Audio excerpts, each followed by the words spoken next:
Je remarque qu'il y a beaucoup d'entrepreneurs qui se sentent seuls. Et même moi, par moment, je me dis, waouh, là, c'est pas évident. Et qu'est-ce qui se passe? On manque de soutien. Pourquoi? Parce que quand on choisit d'être entrepreneur, il y a un truc qui se passe, c'est que on prend un chemin qui est très peu compris par beaucoup de personnes, un chemin risqué, un chemin qui, surtout dans les débuts, ou même par des moments plus creuses, n'est pas toujours rentable, un chemin qui paraît être le chemin de la folie, parfois, et puis surtout, on manque cruellement de soutien. Ça peut être des proches qui nous disent, voilà, ça peut-être que tu devrais arrêter parce que ça marche pas, ou qui comprennent pas ce que vous faites, etc. Quand vous demandez des conseils à des amis, à votre réseau peut-être autour de vous, ils comprennent rien, ils vont peut-être donner des conseils qui sont pas applicables pour vous, ou qui sont plutôt orientés sur le tu devrais arrêter et trouver un travail, trouver un CDI. Et puis surtout quand on travaille, parfois on manque d'idées, on manque de recul, on manque de soutien, on est toujours la tête dans le guidon. Et c'est ce qui fait que je crois que la solitude est quelque chose de très fort chez les entrepreneurs. Et ça se voit aussi parfois quand on fait des événements et tout, les gens, ça se voit qu'ils sont contents de voir d'autres personnes dans la même dynamique. Et également, surtout, parfois, des personnes ont besoin de parler. Et oui, et même moi, parfois, j'ai besoin de parler de mes projets, parler à des gens qui comprennent ce que je vis, qui comprennent ce que je traverse. Et c'est beaucoup plus agréable quand les gens nous comprennent, d'être compris en fait. Et du coup, là, j'ai envie de donner quand même quelques conseils pour justement sortir de cet isolement, de cette solitude, et réussir à ne pas, parce que ça peut aussi beaucoup jouer sur le moral, l'état d'esprit, qui peut amener à beaucoup de difficultés à avancer. Et moi, je suis quelqu'un de plutôt solitaire. Quelqu'un de plutôt solitaire, voilà, dans ma vie, si je peux partir en voyage tout seul, ça me dérange pas. Je suis bien tout seul, en fait. J'aime ma compagnie, comme j'aime être avec des amis et tout, voilà. Mais j'aime bien mon petit cocon. Je suis quelqu'un de très solitaire dans la vie. Et malgré ça, malgré ce besoin de solitude, il y a des moments où ça peut être difficile. Donc c'est pour vous dire à quel point, quand on n'a pas peut-être ce côté aussi solitaire, je pense que ça peut être encore pire. Mais en tout cas, voilà ce que je voulais vous dire déjà. C'est important de vous entourer parce que je reste persuadé que l'environnement a un rôle énorme, même si on peut avoir le meilleur mindset du monde, on peut avoir les meilleures stratégies, les meilleures compétences, être très fort. Quand on n'a pas quelqu'un sur qui compter, quand on a un coup dur, quand on n'a pas quelqu'un à qui parler d'un projet pour avoir un recul, parce qu'on a tous des hauts et des bas, c'est quand même important d'avoir cet environnement qui soutient. Et je le vois aussi même dans la réussite, par exemple chez mes élèves de Game Entrepreneur ou les clients que j'accompagne en business, que ça soit dans les personnes que je côtoie. J'ai remarqué que les personnes qui vont plus vite, en tout cas, qui avancent plus vite et qui ont plus de facilité à évoluer, sont les personnes qui ont un environnement qui les soutient. C'est vraiment, c'est flagrant. Par exemple, dans mes élèves game entrepreneurs, ceux qui sont très seuls, ils le disent, hein, d'ailleurs j'essaie d'être au maximum là, de créer cette communauté et tout, mais il y a des moments où quand ils sont face au projet, face à l'écran, ils sont seuls. Alors qu'il y en a d'autres qui ont peut-être un conjoint, une conjointe ou des entrepreneurs à côté qui peuvent vraiment les aider. Et du coup, en fait, j'ai remarqué qu'ils avancent plus vite. C'est une réalité et on va pas se le cacher. D'ailleurs, c'est beaucoup dit dans le développement personnel et même dans tous les coachings et tout, à quel point l'environnement fait qui nous sommes. Et d'ailleurs, comme je dis souvent, regarde qui tu fréquentes le plus, je te dirai qui tu es. Et voilà pourquoi, si vous fréquentez des personnes qui sont pas dans les mêmes ambitions, la même dynamique, ça peut aussi vous tirer vers le bas. Et il y a aussi un autre effet qui est que les personnes qui parfois, heureusement, c'est peut-être pas la majorité, encore heureux, mais ça existe. Il y a des personnes aussi où quand vous voulez vous élever, vous tirent. Des personnes qui peuvent être jalouses de votre réussite ou qui peuvent aussi voir en vous quelque chose qu'ils n'ont pas osé faire. Il y a plein de raisons, on va pas venir sur la psychologie des haters ou des gens qui vous tirent vers le bas, mais il arrive qu'aussi que vous ayez ces vents contraires en fait qui vous empêchent d'avancer, il faut savoir le gérer. Et c'est sûr que quand on est tout seul face à des personnes des haters ou des personnes qui sont contre vous, qui vous attaquent, d'ailleurs même moi ça m'arrive encore d'être attaqué, d'ailleurs plus que jamais, et quand on est seul c'est dur, quand on est en groupe c'est comme dans la vie de tous les jours, si vous faites agresser face à un groupe d'individus ou même un individu vous êtes seul, c'est plus difficile de lutter que si vous êtes avec votre crew, avec votre groupe. Donc voilà pourquoi c'est intéressant quand même de ne pas rester seul. Pour ne pas rester seul, déjà, quelques petites erreurs qui je pense peuvent avoir, on va dire, cultiver cette difficulté à s'entourer. La première déjà, c'est C'est beaucoup lié en fait à quelque chose que je vois beaucoup et comme moi j'ai vécu, qui est que on a tendance, et c'est une grosse erreur qu'on fait, à toujours jouer un petit peu les arbres. Ça veut dire quoi? Combien j'en vois quand on leur dit qu'il y a un événement tel ou tel endroit, ils disent c'est pas chez moi, je viens pas. En fait, la première erreur, c'est d'attendre qu'il y ait un truc qui se passe chez vous, là à côté. Parfois, faut pas attendre. Faut aller plus loin, faut même bouger, voyager. C'est pas toujours évident, mais en fait, si vous restez toujours dans votre grotte, dans votre coin, vous aurez du mal à rencontrer des gens. Parce que les opportunités, surtout dans les villes moins importantes, sont rares. Moi, j'hésite pas à aller à Paris, à aller à Toulouse, à aller en Belgique, à aller en Angleterre, à aller aux États-Unis, à aller en Asie. Quand il y a des événements, je me bouge, je me déplace. Et c'est ça en fait, c'est que si vous restez tout le temps chez vous, forcément vous diminuez les chances de faire des rencontres. Et c'est pour ça que je pense que vous devez déjà au moins, si vous voulez plus rester seul, avoir au moins la première démarche de vous dire bon là, il faut peut-être que je sorte de chez moi. C'est con, mais voilà, n'attendez pas derrière l'écran que des gens arrivent, débarquent et viennent chez vous pour vous aider. Et parfois, il faut simplement aussi oser sortir de chez soi, aller faire des rencontres. Ensuite, n'hésitez pas à rencontrer des personnes qui sont dans une dynamique positive. N'allez pas dans ce qu'on appelle le club des losers. Le club des losers, c'est quoi? C'est le club des gens, parce que beaucoup ont envie de parler, mais c'est le club des gens qui ont envie de parler, mais qui ont juste envie de parler de problèmes. Qui ont juste envie de se complaire dans une certaine médiocrité, voilà. C'est les gens que quand vous allez les voir, ils sont toujours là pour prendre de la motivation chez les autres, ils sont toujours là pour parler de leurs problèmes, et essayer d'être rassurés en se disant « Ah, toi aussi, ça marche pas pour toi, ouais, mais c'est dur, tu vois, et le gouvernement, et la crise, et ça... » Attention. Parce que ça, c'est un gros piège aussi. On veut s'entourer, on veut parler, on veut s'exprimer, mais on rentre dans du truc négatif. Non. Allez voir des gens qui sont là pour dire, bon, ok, qu'est-ce qu'on fait? On va se bouger, on travaille, on y va, on avance. Des gens qui avancent, en fait. Parce que si vous êtes toujours avec des gens qui se plaignent, c'est contagieux.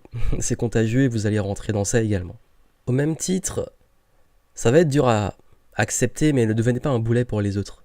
Ne devenez pas non plus celui ou celle qui se plaint tout le temps, qui est toujours là pour prendre et qui est toujours là pour avoir besoin de motivation des autres et qui n'apporte rien. Parce que ce qui peut se passer, c'est que les gens commencent à vous fuir un petit peu parce que vous êtes toujours là en train d'essayer de gratter. C'est une réalité. C'est une réalité. Et c'est pour ça que je sais que quand on veut rencontrer du monde, on a envie que les autres nous apportent quelque chose. Mais réfléchissez à vous aussi ce que vous avez envie d'apporter aux autres. Comment vous voulez contribuer? Comment vous voulez apporter de la valeur? Comment vous voulez créer du lien en aidant les autres? Et c'est là en fait que vous allez créer des meilleures relations. Parce que si vous êtes toujours là en fait dans une optique de consommation de l'énergie, du savoir, des conseils des autres, et on en voit dans les événements, ils sont même fatigants, toujours là en train de parler, de prendre. Ça je pense que c'est important que vous soyez dans cet état d'esprit que si vous voulez créer du lien, j'en lis très souvent, le plus important c'est de vous demander, et c'est une meilleure approche du monde, c'est comment je peux aider les autres. Et non pas comment je peux prendre des autres ou comment les autres vont m'aider. C'est vraiment un switch d'état d'esprit. Aussi, si vous voulez vraiment que vous puissiez avoir cet environnement qui tient, et des relations qui tiennent, et que vous puissiez dans cette dynamique positive, je pense qu'il ne faut pas aussi hésiter, très souvent, à vous-même devenir un connecteur. C'est-à-dire que de vous-même, plutôt que d'attendre que les choses se fassent, les faire. Vous savez, moi, je vais vous dire un peu mon retour d'expérience. Pendant très longtemps, je trouvais que les networking, c'est vraiment pas le truc sur lequel je suis à l'aise. Et d'ailleurs, si vous êtes comme moi, un peu introverti et timide, et que à chaque fois on vous dit, là, faut networker, que le moment de networking et tout, c'est un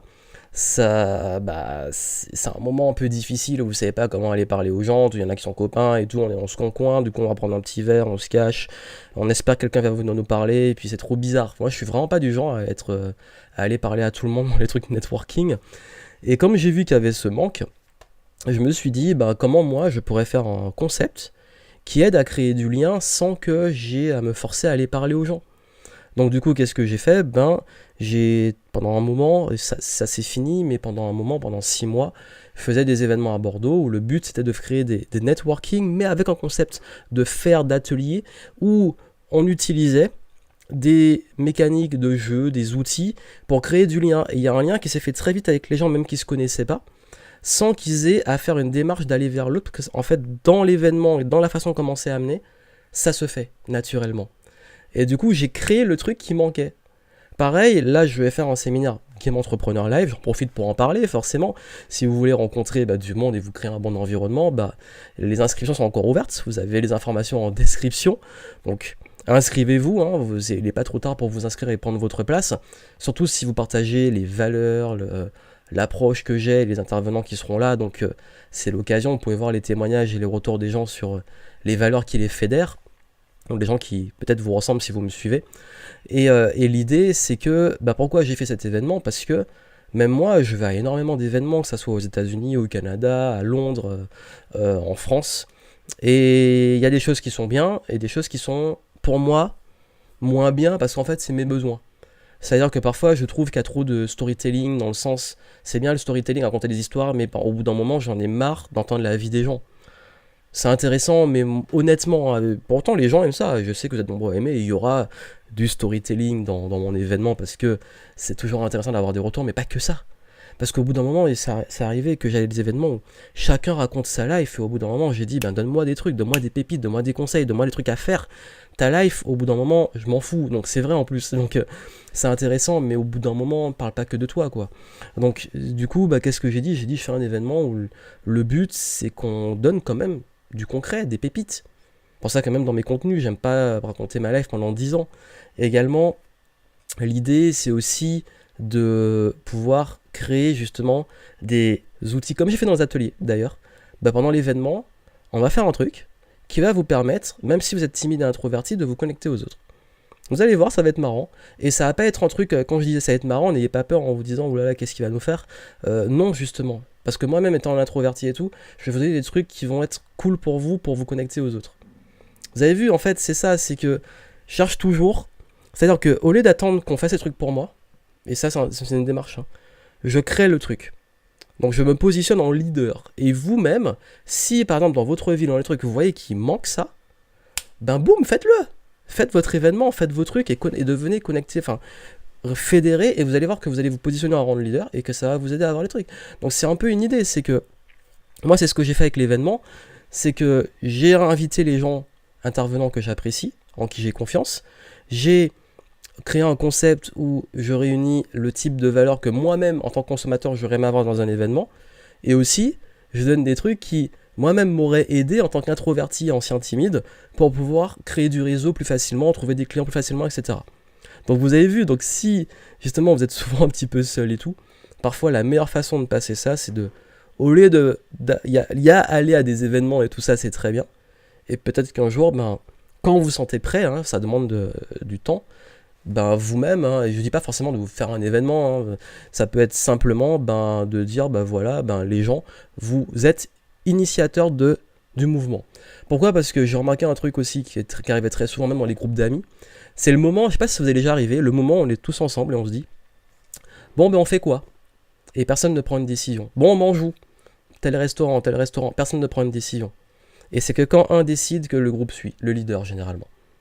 Donc du coup, il y a plein de gens qui sont comme ça. Peut-être que c'est à vous parfois de devenir le leader. C'est simple en fait, pour devenir un leader, comme on dit en anglais, if you wanna be a leader, lead.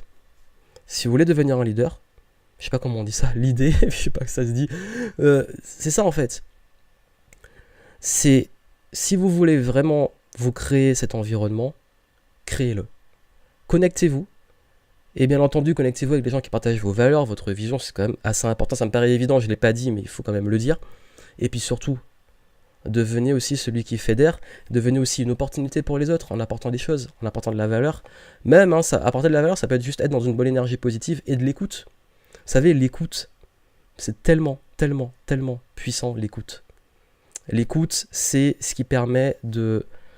En fait, vous pouvez juste avoir quelqu'un qui va vous écouter et vous sentir que vous avez passé un bon moment. Comme vous pouvez vous rendre limite mémorable juste en écoutant quelqu'un. Ces tips-là, je vous les donne dans la méthode Game et dans les programmes que j'ai sur les influences sociales et la communication, donc je ne vais pas développer ici. Mais Pourquoi je vous en parle? Parce que parfois vous n'avez pas besoin, en fait vous allez vous dire mais il faut que je sois génial, il faut que je sois connu, il faut que je sois une star. Vous n'avez pas besoin d'être connu, vous n'avez pas besoin d'avoir une notoriété, d'être une star, etc. Il faut juste avoir la bonne attitude, une attitude positive, souriant, à l'écoute, intéressez-vous aux autres, mais réellement, demandez aux autres comment vous pouvez les aider avec ce que vous savez faire, juste avec de l'écoute, et vous allez voir que ça va se faire, et puis demandez aussi aux gens ce qu'ils voudraient avoir, et soyez cette personne qui fédère, connectez les gens, recommandez, etc. Et vous allez voir que c'est comme ça que ça va se faire petit à petit, mais tout part d'une chose, c'est une intention positive. Une intention positive de vouloir vous créer un environnement, mais que cet environnement, s'il vous aide, vous devez aussi vous l'aider. Si vous êtes que là pour prendre dans cet environnement, il ne va pas vous donner. Si vous êtes là dans cet environnement comme un maillon, quelqu'un qui est connecté à tout le reste et qui contribue à faire circuler l'énergie, vous allez voir que ça va porter très loin. Et si vous avez vraiment envie d'avoir cet environnement et de commencer à le cultiver, ça me ferait plaisir de vous rencontrer à l'occasion du prochain Game Entrepreneur Live, séminaire à Paris le 7-8 juin 2019. Les places sont encore disponibles, plus vous inscrivez tôt, plus vous avez un tarif avantageux. C'est en description, inscrivez-vous, gameentrepreneur.com/live. On se retrouve sur place, vous pourrez trouver peut-être des partenaires potentiels, des alliés, des clients peut-être. En tout cas, soyez présents, je compte sur vous. À très vite.